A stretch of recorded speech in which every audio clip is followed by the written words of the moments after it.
जय श्री राम। आज हम करेंगे श्लोक नंबर 66 भगवद गीता अध्याय 2। नास्ति बुद्धिर्युक्तस्य न चायुक्तस्य भावना न चाभावयतः शांति अशांतस्य कुतः सुखम्। न जीते हुए मन और इंद्रियों वाले पुरुष में निश्चयात्मिका बुद्धि नहीं होती और उस अयुक्त मनुष्य के अंतःकरण में भावना भी नहीं होती और भावनाहीन मनुष्य को शांति नहीं मिलती और शांति रहित मनुष्य को सुख कैसे मिल सकता है। तो पहले हमने बात की थी अंतःकरण में जो शांति मिल जाती है इंसान को, वो वाली। तो शांति जब उसको अंतःकरण से मिलती है तो बाहर की जो चीजें हैं वो भोग तो करता है बट उनमें लिप्त नहीं होता है और उनको उससे ना तो आसक्ति होती है और ना ही उनसे द्वेष होता है ना उनसे, ये उसको हाँ, कोई उनसे ये भी नफरत भी नहीं है। हाँ, ये नहीं कि हम जबरदस्ती अपने इंद्रियों को दबा के रखेंगे, नहीं कंट्रोल करना है, ऐसा नहीं है। मिलेगा भोग करेंगे लेकिन कंट्रोल करना है, जितना जरूरत है उतना कंट्रोल करना है, लेकिन नफरत नहीं है। हाँ। बहुत सारे लोगों को नफरत होती है इन चीजों से। नहीं तो गलत के लिए तो कंट्रोल करो, आप सही के लिए क्यों कंट्रोल करो? एग्जैक्टली, तो गलत सही, धर्म और अधर्म डिसाइड करना है। हाँ, ये नहीं करना है कि ये चीज बुरी है। एग्जैक्टली, कि बुरा सोच के और आंखें बंद करना वो गलत है ना। हाँ।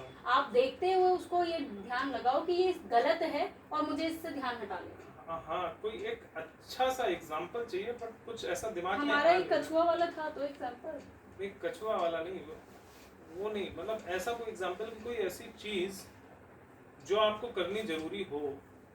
उसका छोड़ दो, मैं तुमको बता देती हूँ। जैसे कि अगर मेरा ही एग्जांपल ले लो, जब मेरी दीदी की शादी हुई तो उनकी शादी अच्छी नहीं थी, तो मैंने ये डिसाइड कर लिया कि अब मैं तो शादी करूंगी ही नहीं, क्योंकि उनकी शादी खराब थी। तो अब क्योंकि अब जब भी शादी की बात होती तो मुझे पसंद नहीं है। हाँ, तो ये जो है, तो मैं उसमें कंटिन्यू करना। तो ये जो है कि मैं शादी करूंगी नहीं क्योंकि शादी बुरी है। हाँ, इसको क्या बोलेंगे? इसको द्वेष बोलेंगे। उससे इसी को बोलेंगे कि भोग विषय से नफरत करना, कि मुझे करनी ही नहीं है। हाँ। लेकिन और उसमें प्रेम क्या होना, उसमें बहुत ज्यादा राग क्या हो गया उसमें कि मुझे तो शादी ही अभी करनी है या मुझे इसी से शादी करनी, तो ये राग। अब आगे बताओ। नहीं, इसी से शादी करनी है वो राग नहीं हो, तो प्रेम की वजह से भी हो सकता है, लेकिन इसी से नहीं, इसी से हाँ, इसी से नहीं, मतलब मुझे नहीं, लेकिन राग का एक वो बताती हूँ कि मेरा घर का माहौल अच्छा नहीं चल रहा है तो अब मुझे शादी करनी ही है, उसके साथ मुझे राग है, मेरे को शादी करके घर से निकलना है।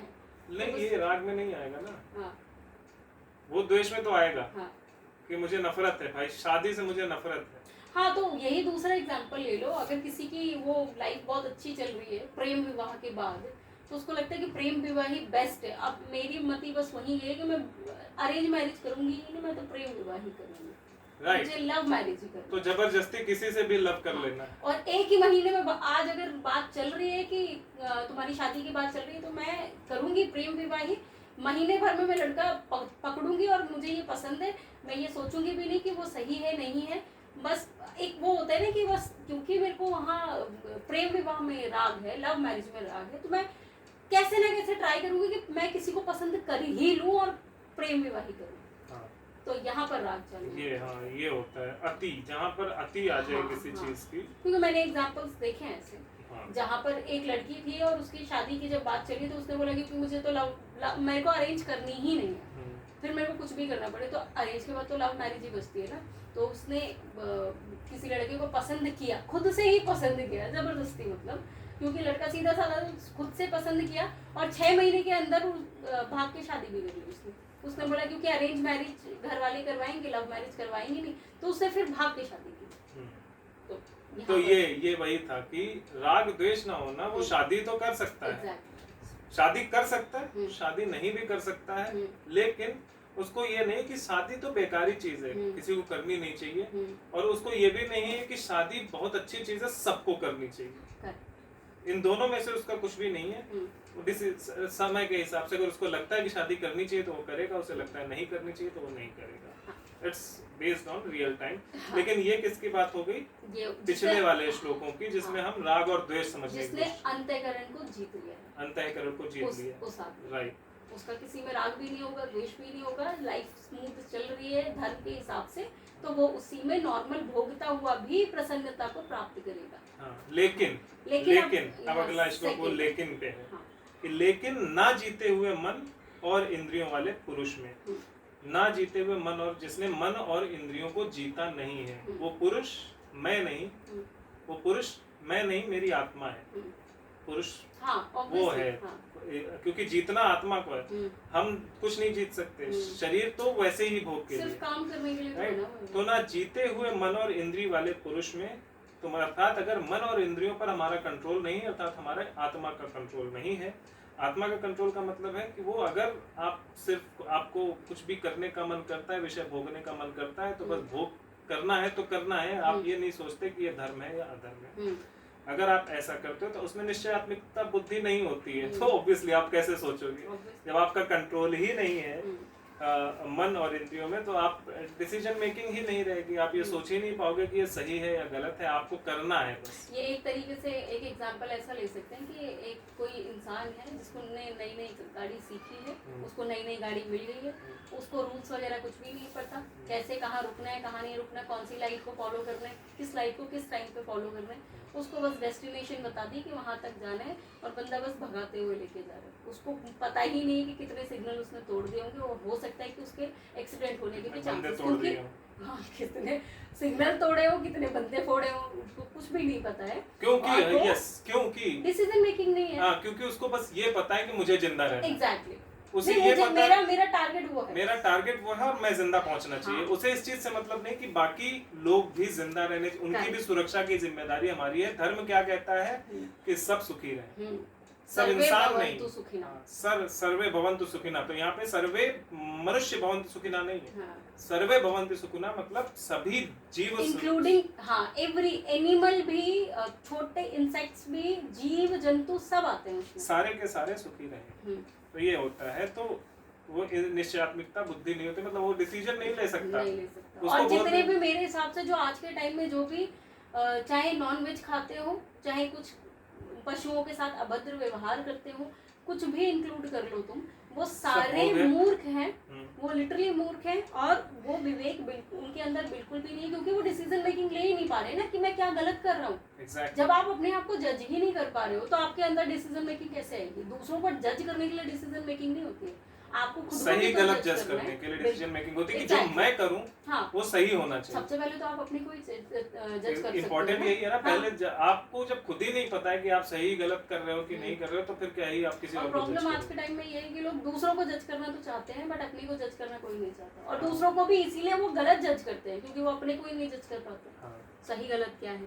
हाँ, तो ये वाला है, तो उसके अंदर डिसीजन मेकिंग नहीं होती, उसके अंदर डिसीजन मेकिंग नहीं होती। और ये वो लोग होते हैं जो पढ़े लिखे होते हैं।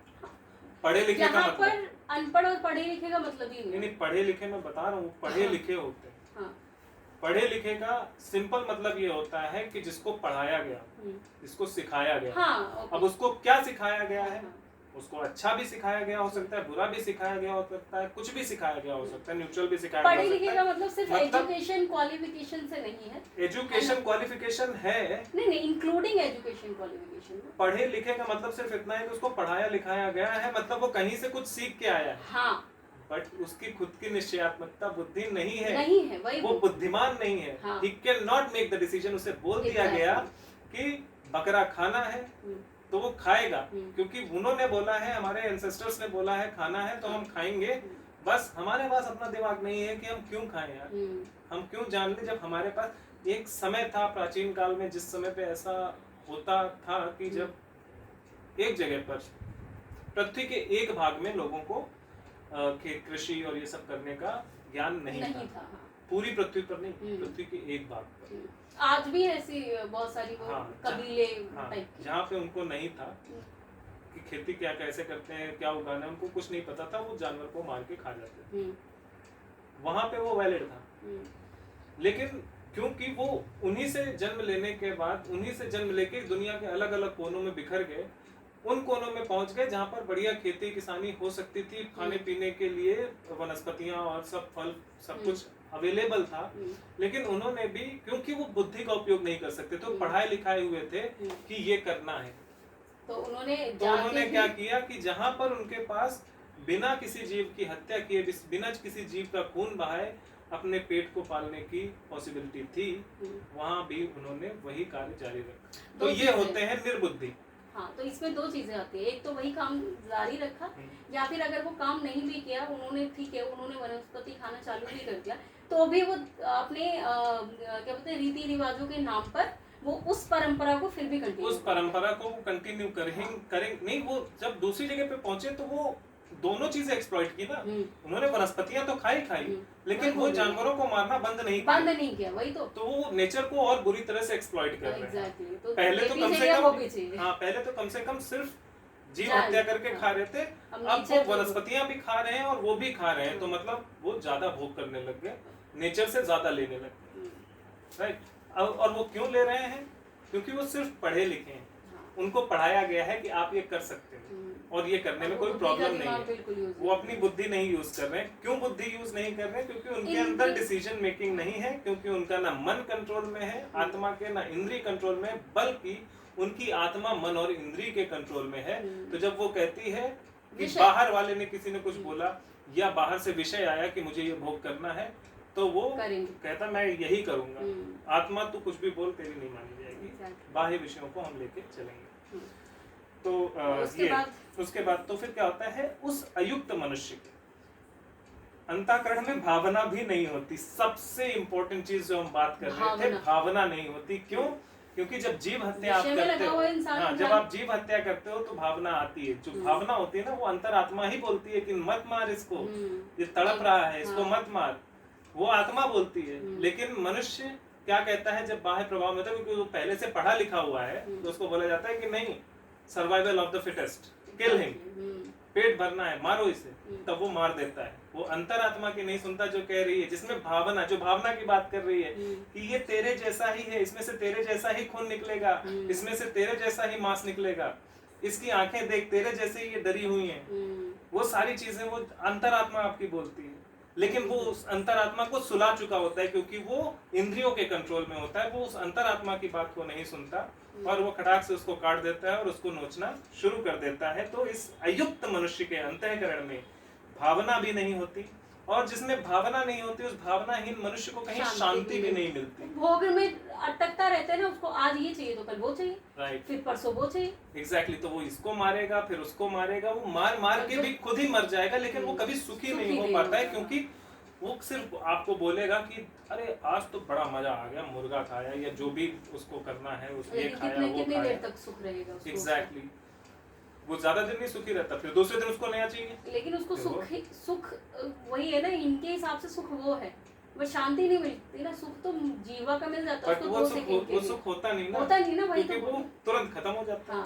फिर अब कल फिर वही करना है, फिर एक जीव को मारना है, तो अपना पेट भरने के लिए वो बार बार किसी को मारते रहते हैं। वही ऐसी ही चीजें तो उसमें भी होती है ना, लोगों के रिलेशनशिप्स में। आज ये चाहिए, कल वो चाहिए, परसों वो चाहिए। क्यों? क्योंकि उन्हें सुख ही नहीं मिलता। सुख कैसे मिलेगा जब वो उसमें इतना ज्यादा लिप्त हो चुके हैं, वो और कुछ सोच ही नहीं रहे। एक एग्जांपल मेरे पास भी आया है कि जब दो लोगों की शादी होती है, तो अभी शादी में मजा नहीं आ रहा, तो तीसरा लेके आओ बीच में। क्योंकि बच्चा जो है वो चॉइस होना चाहिए, लेकिन वजह नहीं होना चाहिए ना। हाँ। तो यहाँ पर क्या है कि आप दोनों में अच्छा नहीं चल रहा, तो एक और लेके आ जाओ, प्रेम बढ़ जाएगा। फिर बच्चा आया, प्रेम बढ़ा नहीं बढ़ा वो तो बात की बात है, लेकिन जिनके में ऑलरेडी प्रेम है या बढ़ गया जो भी है, फिर थोड़े दिन बाद वो उससे भी बोर हो जाते हैं, फिर बोलते हैं एक और लेके आओ। क्योंकि उनको मेंटेन करना होता है। हम बहुत खेल लिए, अब इसके लिए दूसरा खेलने के लिए हम बोर हो गए, दूसरा लेके आओ। अब हमें हर लेवल को ना मेंटेन करके रखना है, तो आप सेटिस्फाइड होगे ही नहीं। और ये बहुत अच्छा एग्जांपल है कि अब इसके लिए दूसरा लेके आओ। हम पहले कह रहे थे कि यार हमारे बीच में बच्चा होगा तो मजा आएगा, लाइफ जिएंगे, बच्चे के साथ लाइफ एंजॉय करेंगे। जब कुछ दिन, साल 2 साल बीतते हैं तो कहते हैं यार ये बहुत परेशान करता है, इसके लिए दूसरा लाइए, उसके साथ खेले, हमें अपना काम करना। तो वो, और उसके बाद जब वो दूसरा ले आते हैं तो फिर उससे परेशान हो जाते हैं कि इन दोनों को अलग करो, ये आपस में लड़ते रहते हैं, एक को तुम संभालो, एक को मैं संभालती हूँ।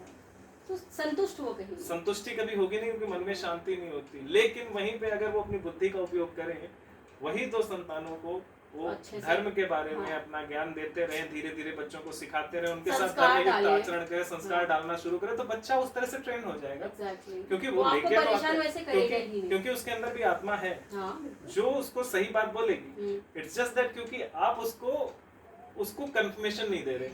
उसके अंदर जो आत्मा है, आपके अंदर भी आत्मा है, उसके अंदर जो आत्मा है उसके जो सवाल आ रहे हैं, जो उसके थॉट्स आ रहे हैं, उन थॉट्स को आप सेटिस्फाई करते जाओ तो उस पर जो है आत्मा हावी हो जाएगी और उसकी जो इंद्रियां हैं वो हावी नहीं होंगी। लेकिन आपके खुद के ऊपर इंद्रियां हावी हैं तो वही आप करवा देते हो। यहाँ एक प्रॉब्लम और है, पता है क्या, लोगों का जस्टिफिकेशन पता है क्या होता है यहाँ बच्चों के लिए कि अच्छा बच्चे बदतमीजी कर रहे हैं तो बच्चे छोटे हैं, वो तो बदतमीजी ही करेंगे, अभी कहाँ सीख लेंगे वो सारी चीजें। लेकिन छोटे बच्चे ही हमेशा सही क्वेश्चन पूछते हैं। एग्जैक्टली, मेरा भी क्वेश्चन वही बनता है कि वो लोग जो ये बोलते हैं कि बच्चा छोटा है अभी नहीं सीख सकता, तो आप पढ़ने के लिए क्यों भेजते हो उनको? एग्जैक्टली, वो वहाँ पर पढ़ लेगा, वो इंग्लिश पढ़ सकता है, वो सब पढ़ सकता है, तो आप जो बताओगे वो नहीं सीखेगा। उसको ये तो पढ़ाना है एजुकेशन कि हम पहले बंदर थे। हाँ, लेकिन उसको ये नहीं सिखाना है कि हम पहले ऋषि थे। एग्जैक्टली, तो देखो ना, यही डबल स्टैंडर्ड तो यही आ जाता है क्योंकि आप उस चीज में पड़े हुए हो ना, आप अपना विवेक है नहीं, आपके निश्चय वो डिसीजन मेकिंग है नहीं कि करना क्या है क्या नहीं करना। बच्चा पैदा करना मजाक नहीं है, बच्चा पैदा करने के बाद भी उसको कैसे पालना पोषना है, इसमें भी आपकी डिसीजन मेकिंग काम आती है। exactly. लेकिन लोग नहीं करते और इसीलिए उनको शांति नहीं मिलती। हाँ. पहले तो बेनिफिट, सेल्फ बेनिफिट होता है बच्चा पैदा करने के रीजन के पीछे, उसके बाद क्योंकि बेनिफिट ही चाहिए तो उनका बेनिफिट क्या होता है कि बड़े होकर मुझे खाने को देगा।